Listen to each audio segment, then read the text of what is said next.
Banorët e një prej blloqeve të banimit në lagjen Pavarësia pranë parkut të fëmijëve Aulona në qytetin e Vlorës kanë ngritur shqetësimin për gjendjen e disa pemëve të larta eukalipti, të cilat sipas tyre përbëjnë rrezik serioz për jetën dhe sigurinë e qytetarëve.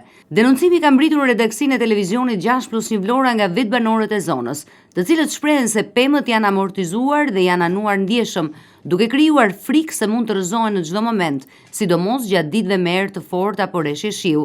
Sipas banorëve, situata është bërë alarmante prej kohësh, ndërsa deri më tani nuk është marrë asnjë masë konkrete nga institucionet përgjegjëse. Ata tregojnë se pemët ndodhen shumë pranë pallateve dhe ambienteve ku kalojnë çdo ditë fëmijë, të moshuar dhe familjarë të zonës. Shqetësimi është përcjell disa herë pranë institucioneve vendore, por deri tani nuk ka pasur asnjë reagim. Ndërhyrja duhet të jetë e menjëhershme për të shmangur ndonjë ngjarje të rëndë. Banorët i bëjnë thirrje ndërmarrjes së shërbimeve publike në Bashkinë e Vlorës që të kryejë një inspektim në zonë dhe të marrë masa për pretjen ose krahasitjen e pemëve, të cilat konsiderohen të rrezikshme.